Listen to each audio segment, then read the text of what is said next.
Acknowledgments.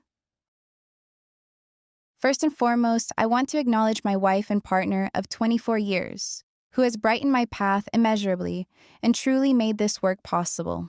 They have simplified my life, providing the love, space, and time for my passions. Endless gratitude to you. The translators who have put their hearts and minds into making this English language paper a reality in their local language throughout the world without any monetary reward, you have my deepest appreciation. My publisher, Darlene Burgess, who discovered some well-hidden typos. Her support has been invaluable over the years. To each of you, the readers of this work, I applaud your fortitude in getting to this final section of the paper. As I stated several times, this is not easy to understand or to put into practice. While there are similarities in this paper to the perennial philosophy that has lapped at the shores of this world for thousands of years, there is also an expansion. In this expanded space lies the challenge to understand and express this philosophy. As sovereigns, each of us is a pixel on the screen of reality. I have attempted to present my little pixel in this paper, and I suspect there are parts that made sense and parts that did not. It is for these specific struggles for clarity, to pluck meaning from the words of a very human man. This is why I applaud you. It is my way of acknowledging each of you for your exploration into the expansionary and somewhat vaporous field of consciousness.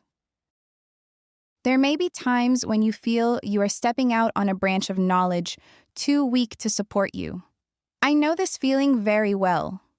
The hope to find the definitive answer about the unseen consciousness of which we are all composed is seldom fulfilled.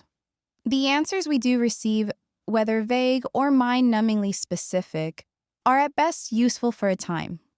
However, that familiar feeling that we are still missing the essential ingredient to our total understanding of consciousness manages to return. Satisfaction eludes us. Remember, this is the attractive force of the integral at work, nothing else. It is not an indifferent universe or poorly written social program or manipulation by off-planetary sources or a cover-up. It is the integral and you in the dance of life in the moment. When you look outward, everything seems normal. That familiar sense of dysfunction, like background noise, continues to hum.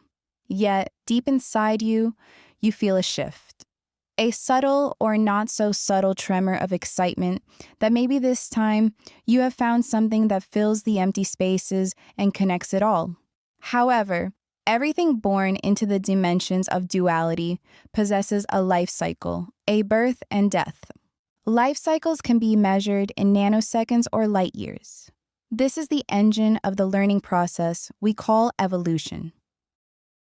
Throughout this evolutionary process of expansion, we are separated. Our expanding awareness of unity is the attractor that pulls us, both at a collective and individual level. This means that to cling to something that is not of the sovereign integral is to miss the point. You are not on a path, rather, to the extent there is a path, you are mastering the art of letting go in order to live more fully in the intersection of multiple dimensions. Deep respect to each of you. James.